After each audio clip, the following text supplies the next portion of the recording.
Well, welcome back to Soda City Live. It's been a while since we shared the story of a couple that documented the rescue of a feral cat that was trapped inside a plastic ring that they eventually named Ringo. Their documentary won submission in film festivals and even won some awards. And the journey that they experienced isn't over, because now Ringo is getting his very own book.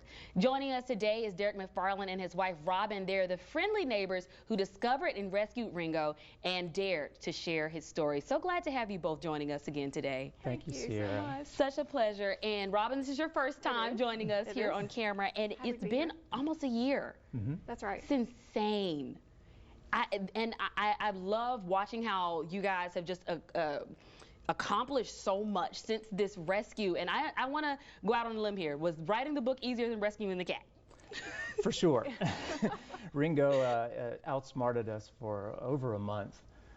The documentary could have been entitled, Man Fails to Catch Cat Repeatedly, and just the response over, like you said, it's been a year. The response over the last year has just blown us away. It's just been amazing how people have responded to Ringo's story, and happy to just take it to this next chapter. Yeah, and Ringo was one of your first neighbors that you met. Yes. And I thought about this in retrospect. I was like, this was the right move, because so many things have come since you've moved here, starting with Ringo.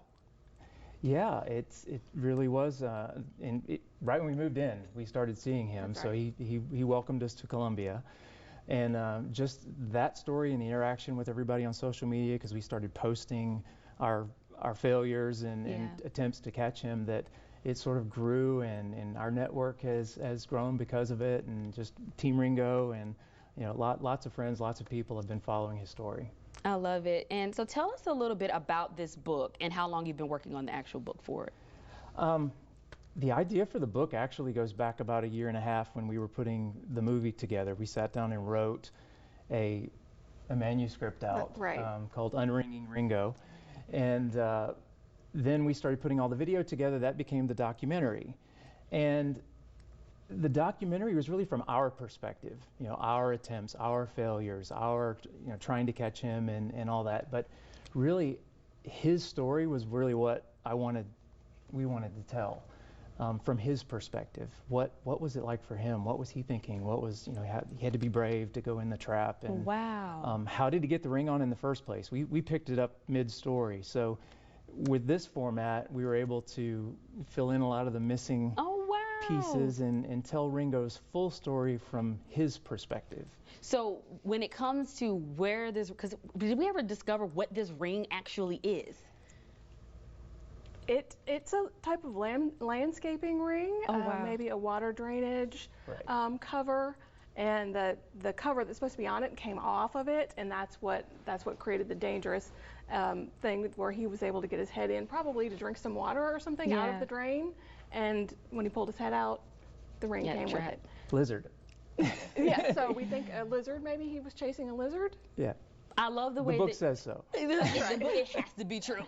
I love it. But let me ask you this. We never had a chance to ask you this before, but do you still see Ringo around? Every night. Wow. Every night.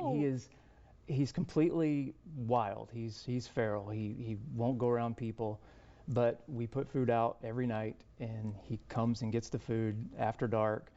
We have to be very quiet when he's there. Any little noise and he's gone. But yeah, we have cameras set up. We monitor him every night. Wow. He has a routine. He trusts us, but he keeps his distance. He will watch us, but he doesn't want to get close. But yes, we feed him, and he comes on a regular schedule. Yeah, for over 3 years now. Every night he comes to eat. Your family. Yeah, especially after a month-long adventure of trying to get a ring off of his neck. You guys are friends. You're officially family. He's our pet. We've never touched him. We only see him on camera. Well, we're all excited to hear about what's in this book, talking about Ringo's perspective of that fateful day when you eventually got the ring off. And so you're all going to be doing a book reading and signing event. Tell us about that launch event. That's right. Yeah, Saturday at All Good Books in 5 Points.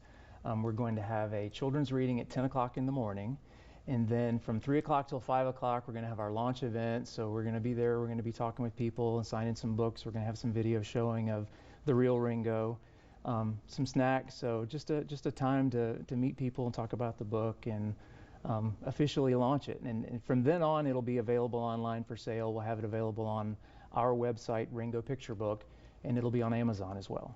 I love it. And All Good Book is located in 5 Points in Columbia, for those of you that are not familiar with it, but it's a nice little locally owned bookstore. Absolutely. Shout out to Ben and Clint and everyone Jared. Over there. Great people. Yep. Great people. And Robin, before you wrap, I have one question. So I want to know, whose idea was it to rescue the cat? Oh, it was Derek's idea. For sure. I didn't have a solution. I saw the problem, but I didn't have a solution or an idea. But he's a handy person. He's a creative person. He's persistent. So he was like, we have to do something. Robin's like, I'm just here for support. I said, exactly. I said, okay. I love it. Well, I want to thank the two of you for joining us. Congratulations on the launch of this book. Thank you. And I'm going to definitely read mine after the show today. Me and Prince are going to have a great time, my son. All right, well, we're going to have these details about this book launch on our website, SodaCityLive.com. Don't go away. We have much more coming up after this.